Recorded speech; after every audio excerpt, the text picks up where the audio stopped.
All right, and I do want to, because I might forget, in advance, I do want to thank both counsel for being here and Mr. Paris. However, and we appreciate everyone always being here, but I want to say that when parties do things pro bono, which we do, the court does appreciate that, because on difficult legal issues, it's helpful to the court to have pro bono counsel as well. So thank you for doing this matter pro bono, and that the court is appreciative, and I know I speak for my colleagues as well. All right, so Ms. Stapleton, please state your appearance and go forward. Thank you, Judge Callahan, and may it please the court. Anna Stapleton of Paul Weiss, and it is my honor this morning to serve as court-appointed amicus in support of appellant Arnaud Paris. I would like to reserve 2 minutes for rebuttal. All right. Well, you watch your time, but this is an interesting case and has a lot of legal issues, so I suspect I'll give you the 2 minutes regardless, but we may have a number of questions for both of you. Thank you, Judge Callahan. The fugitive disentitlement doctrine, first developed in the context of criminal appeals, imposes an exceptionally harsh sanction that must be disfavored in civil contexts, and particularly so in the context of litigation under the Hague Convention, a treaty among nations that lacks the backdrop of American common law. In light of that context, and under the particular circumstances of this case, dismissal of Mr. Paris's petition for return was reversible error. And to begin with the particular circumstances of this case. Counsel, can I ask you a question? Why isn't the fact that he had a warrant issued, and I understand that it was not issued until after Mr. Paris had left, why isn't that fact something that we can consider that he's using the courts, even though there is this active warrant in Oregon? The warrant was issued not only after Mr. Paris had left the country, but also for conduct after he had already left the country. So it's a warrant based on his failure to appear at a remedial contempt hearing. That failure to appear, of course, happened because he was already in France and declined to return. It's, I think, not the fact that the court can't take that into account. It's simply that under this court's precedents, it doesn't render Mr. Paris a fugitive. So broadly speaking, a fugitive is someone who has fled or has hidden from the court's jurisdiction, and here Mr. Paris has done neither. As we've said, he left prior to the warrant being issued. Well, he took the children without, contrary to the court's order. I mean, he wasn't exactly abiding by the court's order. Absolutely, Your Honor, and I'm certainly not here to condone that conduct. There's no question that he removed the children from Oregon, contrary to the temporary restraining order. But I think the question is one of his fugitivity, and particularly his fugitivity at the time that the current litigation became pending. By that point, the children had returned to the United States, and I would point out that in the context of Hague Convention litigation, that was necessarily the case, right? The federal district court here would not have had jurisdiction to decide a Hague Convention petition for children who remained outside the country. And so the question is his fugitivity, as this court recognized in Tarabellian, his fugitivity at the time that this litigation became pending. At that point, the children are here, and he is only subject to a warrant that was issued, yes, before this case was filed, but after he had left the country. So she took the children back later, too. She did, Your Honor. So arguably, both of them committed the same acts to have, I guess there's a saying in the law, possession is 9/10 of the law, and it appears that both of these parents seem to think if they had the kids, that put them in a better position. That being aside, I'm a little bit curious about Mr. Paris didn't he already lose his first Hague Convention petition? So why isn't he precluded from filing this second one? Doesn't 22 U.S.C. Section 9003G, the full faith and credit provision of ACARA, mean that the District of Oregon is bound by its earlier decision denying his first petition?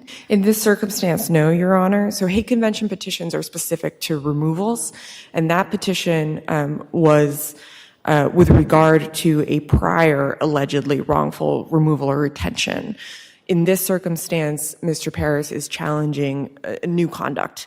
That is the removal of the children from France in 2024. So they voluntarily dismissed the appeal in front of the Ninth Circuit. I didn't really know, with prejudice. So what you're saying, that's different conduct, so it's not precluded? That's right, Your Honor. But both factually and legally, the subject of the two petitions is completely separate. I would also point out that Judge McShane's order on the first Hague Convention petition does specifically state that the children were to remain in Oregon through the 2022 to 2023 school year. So it's not clear, even if it had been, even if it was sort of relevant to questions of something akin to res judicata, it's not clear that that order would continue to have effect beyond 2023. So I think I'm sorry, I'll give it to you. And I have one. He argues that the fugitive disentitlement doctrine as an equitable doctrine cannot even apply to the Hague Convention proceedings.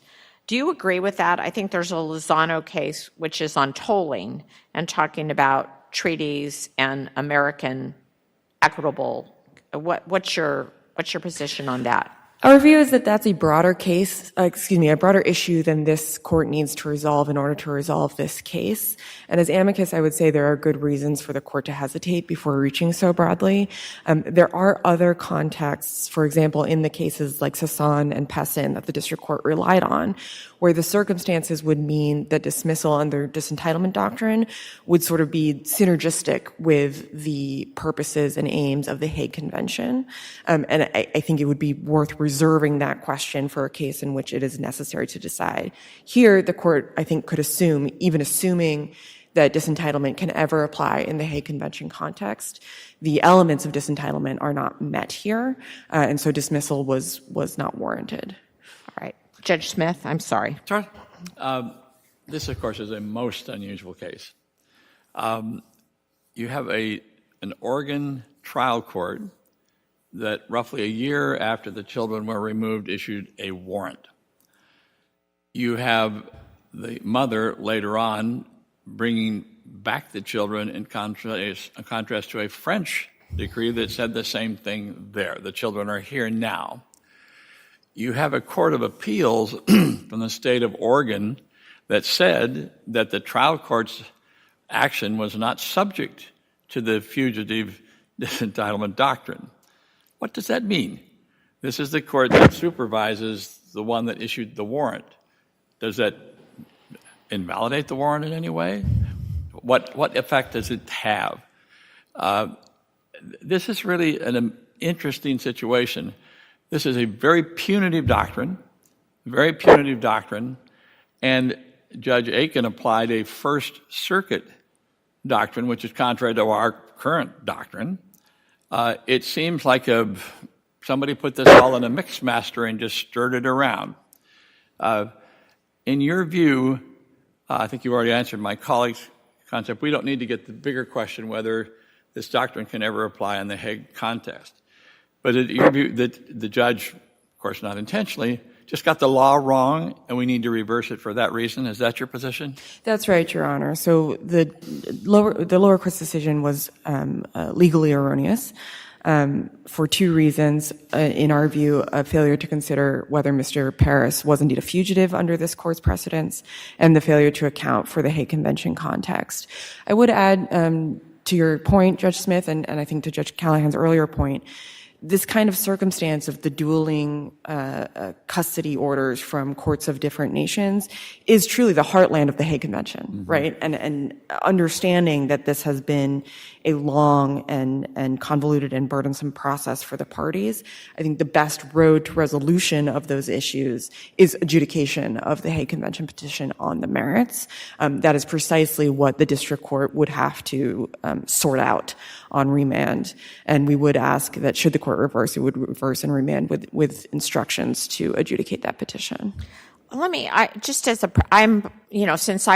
a former trial judge in the state courts, and while family law was not my assignment, I did family law cases, so I think that these things do come up. So hypothetically assume that it's reversed and it goes back. I'm trying to see what, as a practical matter. So if it says, all right, that Mr. Paris is not kicked out on that, then on that basis, that it's adjudicated there. I'm looking down the line, and then I know that the district court previously, then is going to have a hearing, will have a hearing, and decide the merits of the application.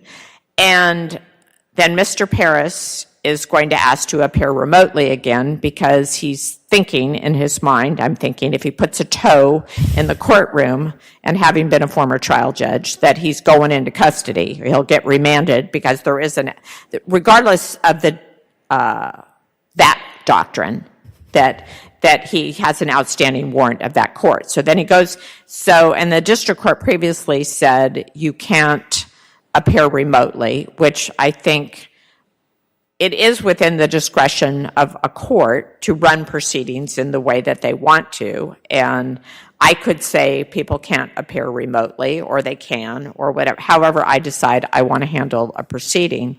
So then that court's going to decide and can decide whether there's remote appearances or how that handles, right? And then what the legal issues are. Is that the practical way this works? For absolute clarity, Your Honor, so on remand, the petition would be before Judge Aiken in the federal district court.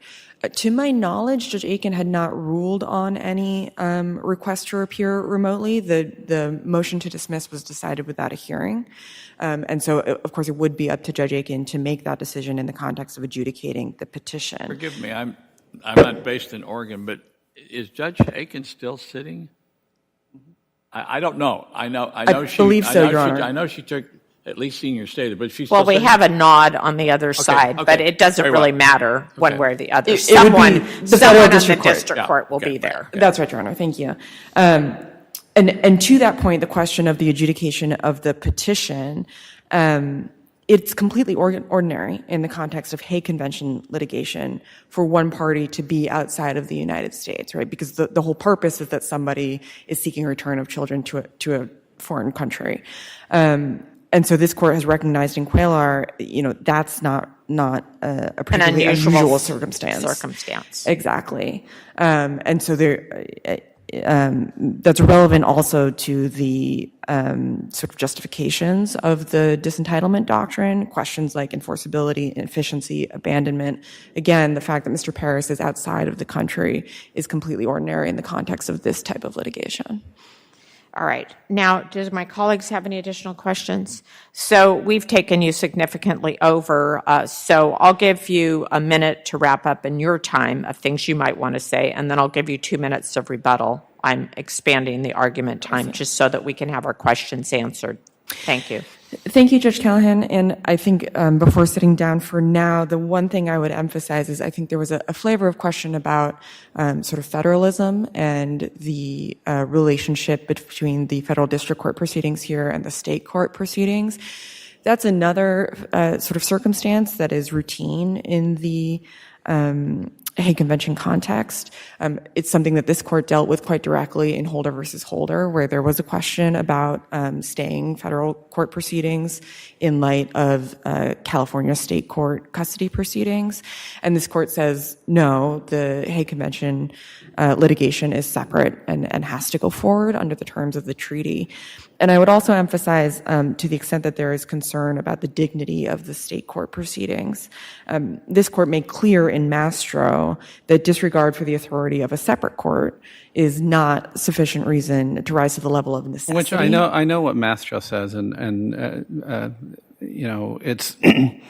I understand the precedent, and sometimes we have to follow precedents that we may not agree with. I just think it's a little crazy that we give lesser weight to a decision for disregarding a state court order because it's not its own order.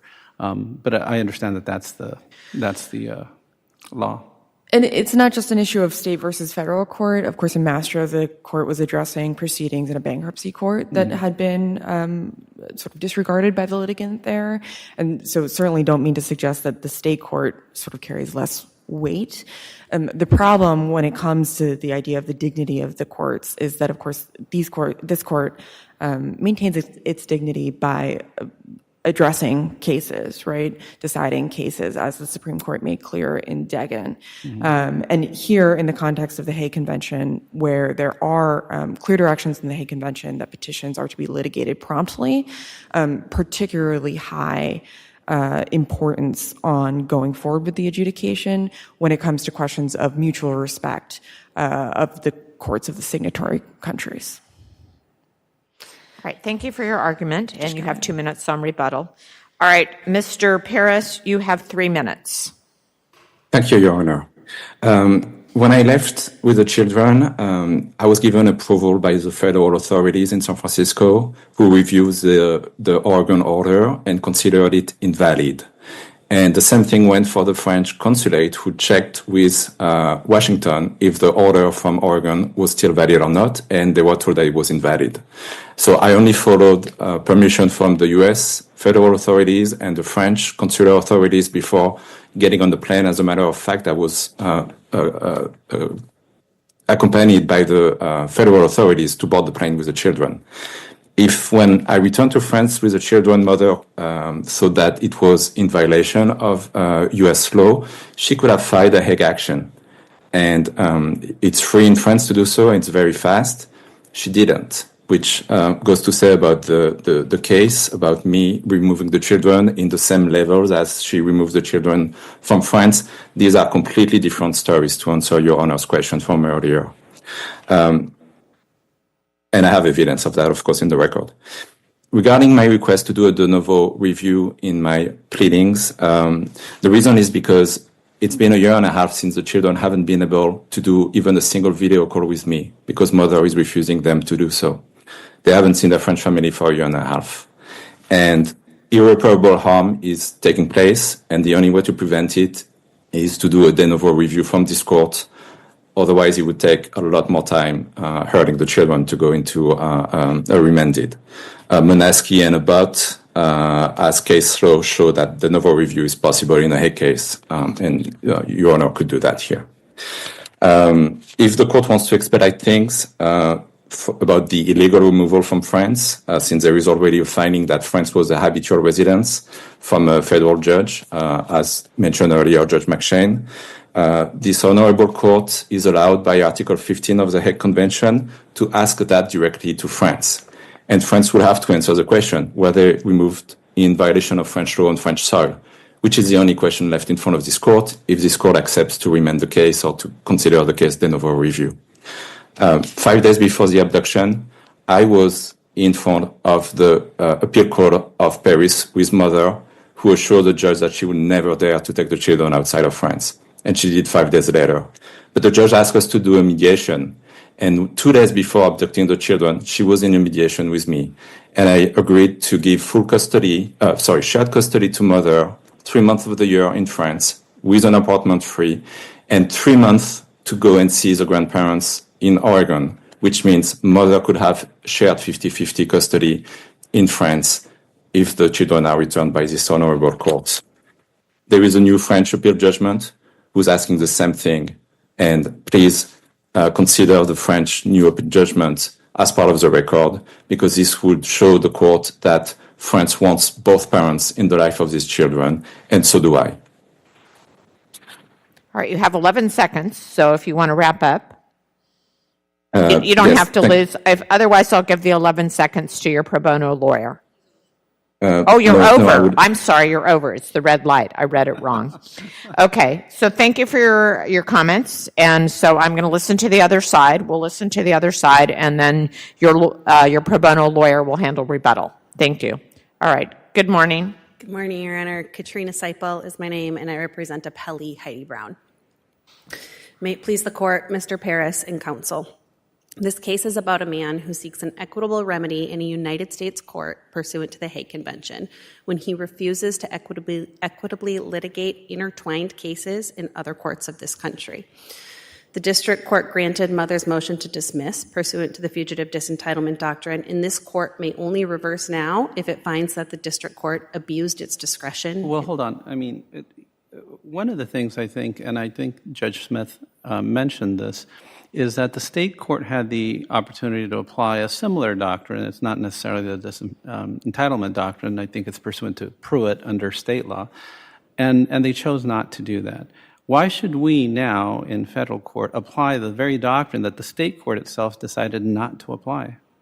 Well, there are different analyses in state court and this federal court. What I can say, Your Honor, is that it's my understanding that there have been countless proceedings, lawsuits between Mr. Paris and Ms. Brown since this Hague petition was filed. While one of them may not have been dismissed pursuant to the similar doctrine, a number of others have been dismissed pursuant to this doctrine. Wait a minute. Did I understand you that there have been several cases involving this where the fugitive entitlement doctrine has been brought up? That's correct, Your Honor. And in the record, what are those cases? Well, there are cases between Ms. Brown and Mr. Paris in state court. I don't have the specific numbers. I would be happy to submit them via letter to this court following this argument. I cannot say definitively what is in the record because many of them have happened since the petition was filed. Forgive me. Are you just saying it's part of the same proceeding? The motions were made about the fugitive disentitlement doctrine, but it's part of the same case. It's not a whole bunch of It's all different over things. their kids, the custody of their children. It's not a whole bunch of different cases, right? Well, they're all intertwined. So Mr. Paris moved to register the French judgment in Oregon. Right. That case was dismissed, appealed. I believe that one was dismissed pursuant to this doctrine. He then filed a new case seeking to register the French judgment in Oregon State Court. So in that respect, it's the same, but it has a new case number associated. All right, but we're all talking in state court. They're fighting over the custody of their children. Correct. All right. Correct. So, do other contracting parties to the Hague Convention recognize the fugitive disentitlement doctrine? I mean, I was looking at Lozano, and when it's talking about tolling, and they're saying, the Hague Convention is a bunch of countries that agree to a treaty, and the fugitive disentitlement is a very specifically American common law, right? Correct. And in Lozano, I think for a majority, Justice Thomas wrote that we don't import American common law concepts and put them on interpreting all these parties that never agreed to it. I understand the question, Your Honor. What I can say is I don't know of another treaty partner signatory that recognizes something like the fugitive disentitlement doctrine. But what I can say is that our other circuits in this country recognize it, and specifically, Mr. Paris recently brought to the court's attention the case of Carpengo v. Leendeerts, where the Third Circuit determined that the equitable doctrine of unclean hands does not apply to a Hague Convention case, but the court in that case specifically footnoted that it is okay and it is warranted for the fugitive disentitlement doctrine to be applied in Hague Convention cases when warranted. Well, okay, but didn't Ms. Brown take the children out of France after the French courts rule that neither parent could take the children too? So wouldn't she be a fugitive in France? No, Your Honor. She took the children out of France in accordance with the Oregon state judgment. All right, but what did the French court say? The French court said that both parties have joint custody to determine where these children Did she have permission to take the children in the French court? She did not seek permission. She was not prohibited from doing so, is my understanding. That's contrary to what Mr. Brown just said. You're saying he's wrong? I am. Okay. Yes. Now, the case of Carpengo v. Leendeerts, as I was saying, they specifically footnoted that it is okay to apply this equitable doctrine in these Hague Convention cases. But amicus makes the point in their brief that when we're talking about equity, the fugitive disentitlement doctrine should not be applied to the Hague Convention because it undermines the very purpose of the Hague Convention. Well, but ACARA provides that Congress recognizes the need for uniform international interpretation of the convention. And if other countries don't recognize the fugitive entitlement doctrine, wouldn't its application be in violation of ACARA? I wouldn't say it would be in violation of ACARA because there's, not that I am aware of, cases, law in other countries that says it would be error to apply the fugitive disentitlement doctrine. Let me ask you this. Judge Aiken applied Walsh versus Walsh, a First Circuit case. Terabellium, our case, is different. Do you agree that Terabellium is the controlling law in our jurisdiction? I do believe that Terabellion is the controlling Okay, law. Well, So- you have one of the people on Terabellion sitting right here, so. Indeed. So if that's the case, how do you square the application of the doctrine, in this case, applying Terabellium? Because the district court, despite not specifically applying Terabellion, still applied the factors of Terabellion. And Manaski, How can you say that? well, the factors of Terabellion, factor number 1 pertains to whether the case is civil or criminal.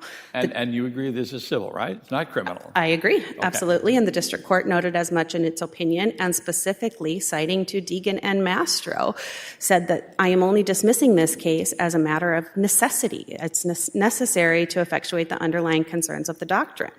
As to factor number 2 of Terabellion, pertains to Mr. Paris's fugitive status.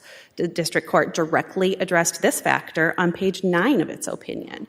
Now, amicus. Now, when he took the kids, I understood him to say at customs here, in the United States, he got questioned, but they let him go. They were convinced he could take them, and then when in France, that same thing went on. But did he have the outstanding warrant when he took the kids? He did not when he took the kids. It was issued after he took the kids. All right. What effect does that have? And I think amicus counsel said that's an important factor. Right. So amicus and Mr. Paris both argue that he's not a fugitive because he left the country and the warrant was issued after he left. I filed a letter with this court yesterday directing the court's attention to the case of United States versus $671, 160 in U.S. currency. And the same argument was made in that case that Mr. Paris makes here, that someone who's in a jurisdiction of the United States then lawfully returns to their home country and then thereafter is subject to a criminal case or a warrant is not a fugitive. But the court in that case, this court, the Ninth Circuit, made abundantly clear that a person is still a fugitive if, while they are legally outside the grounds of the United States and then become subject to a criminal case or a warrant, they decide not to return to the U.S. to face that pending charge, to face that pending warrant. That's a criminal case, right? Does that matter?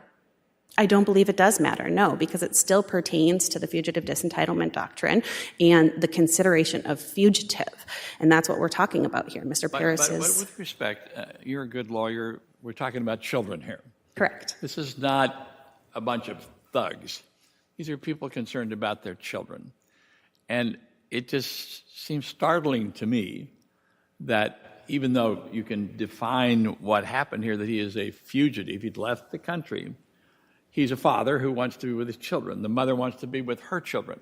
It's a divorce family law kind of a thing. And the whole concept of the fugitive disentitlement doctrine is to not let the thugs and the bad people get away with this stuff.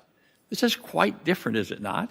It's different, Your Honor, yes, but what I can say is that the Hague Convention was enacted to address wrongful removal of children from a country that the children were rightfully located in to begin with. And here, Mr. Paris left the country in violation of a court order with the children that resulted in a warrant for his arrest. A year later. Now, these children are citizens of both countries, correct? Correct. And before the parents went sideways and decided to split up, these children have lived both in the United States and France, right? Correct. Okay.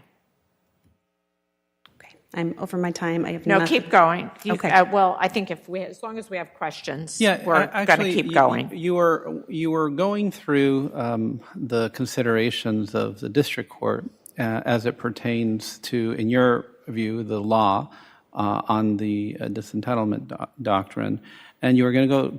Could you address the third factor and how the district court dealt with that? Because I'm not so sure that is that factor might be in your favor. Certainly. Or may not actually be in your Yeah, favor. so the third factor of Terabellion pertains to whether the traditional justifications of abandonment, deterrence, dignity of the courts, efficiency, and enforceability support dismissal. And what I want to note about this is that when Terabellion declares this third factor, the court cites to Deegan. And I think that's important to note because the district court, when issuing its opinion, specifically cited to Deegan. And that's beginning on page 12 of the opinion. Now, the district court talked about Mr. Paris's disdain for Oregon courts, but also noted that in line with Deegan was not going to specifically consider that in making its ruling. The court in Terrebellion... I guess I need to understand, what was that based on, the disdain for him requesting to appear remotely, or I don't understand that. It was for a number of things, disregarding the state court's orders to appear in person, disregarding the state court's orders to return to Oregon. That was the whole thing. That's the whole thing, that he didn't return. And there was a reason for that. But when it boils right down to it, the third factor was that. So that's what I wrestle with. I mean, and you have to look at the totality of the circumstances, of course, as well. Mm-hmm. And again, it's just this is not a bunch of thugs. Mm-hmm. These are parents. And you're dealing with equitable, important, personal issues here. And the idea that someone would be unable to respond with respect, in this case, to his children seems quite contrary to what the Hague Convention was intended to do. Help me with that. What am I missing? Mr. Paris would be able to respond if he availed himself of the other courts in this country. Well, but first the Hague Convention says who's going to decide, right? Correct. And he got kicked out by using the fugitive disentitlement doctrine. That never was decided. Now, we don't know if we reversed, because we said that Terrebellion on the third factor, that you're not right, let's say, it would go back. That doesn't mean he wins. It means that whatever district judge is going to decide who gets to decide custody of these children, right? That's correct, Your Honor. And neither of these parents will be free of their behavior whether it's a judge in France, whether it's a judge in Oregon, or whatever. They're both going to be held to account to what's in the best interest of the children and who will obey court orders. That's correct. Okay, but you want to just kick them out before a court even decides where the right place is. And that's based on because he took a warrant issued after and then he won't show up now, right? Not based solely on the warrant, but based off of his wrongful acts that led to the warrant. Again, I'll revert to that the Hague Convention is meant to enforce the wrongful removal of children from a country that they are rightfully in to begin with. Your colleague acknowledged that Ms. Brown prevailed in the first Hague case that Mr. Paris brought against her.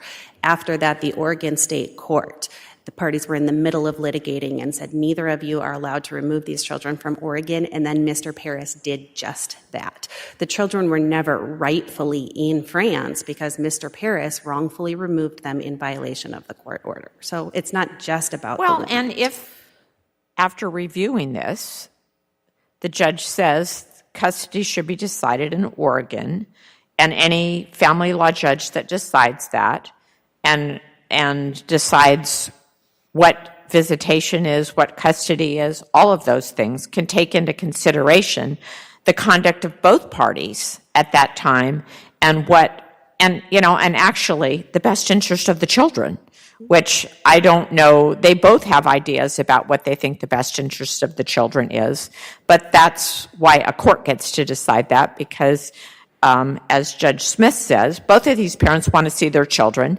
They want to, and as a practical matter, that we know that the parent, wherever the children live, that parent is going to see the children more just by virtue of that.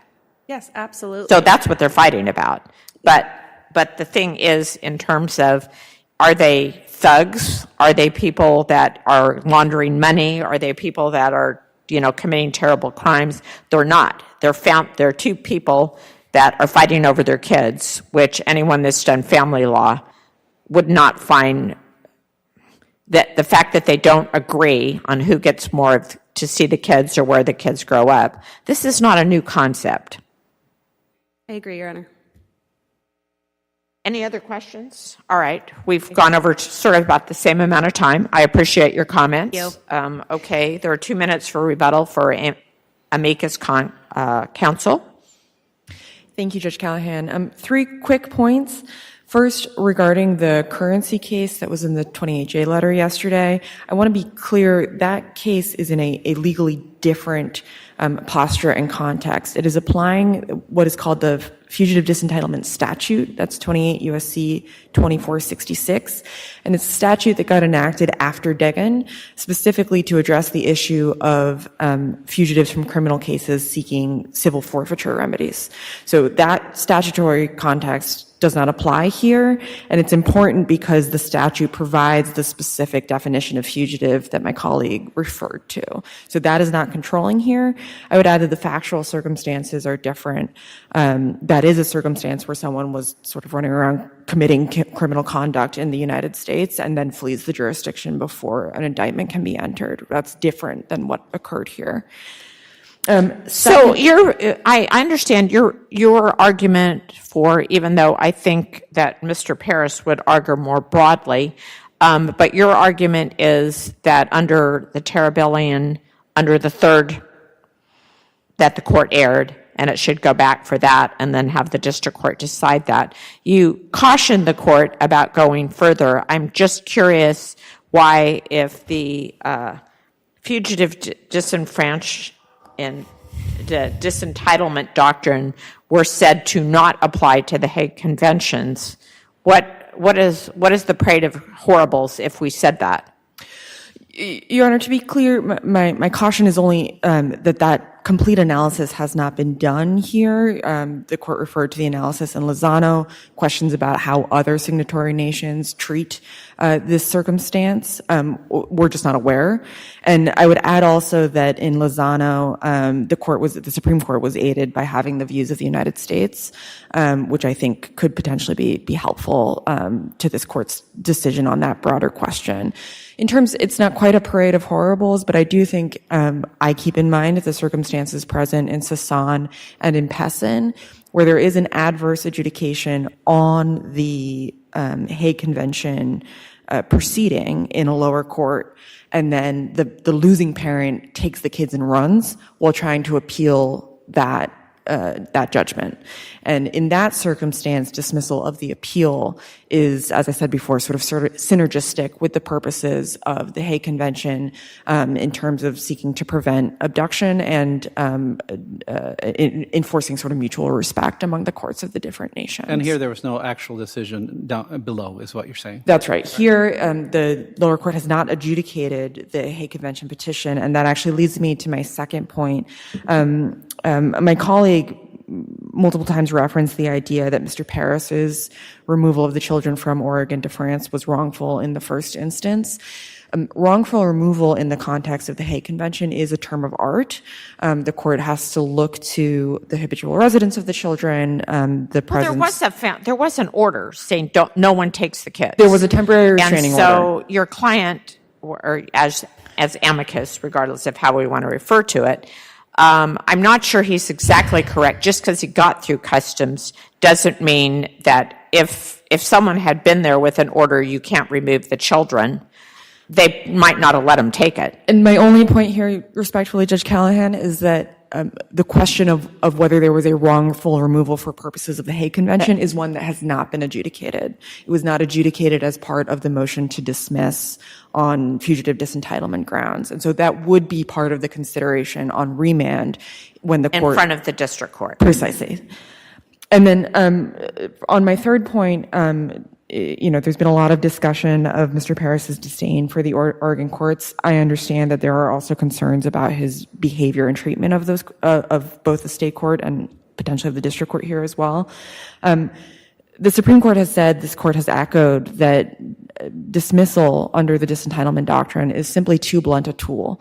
The federal district court has other mechanisms to deal with vexatious litigants, with inappropriate behavior of litigants, and that does— I think that goes without speaking. If we decided cases on people that are nice to us or people that we like, we wouldn't be very good judges.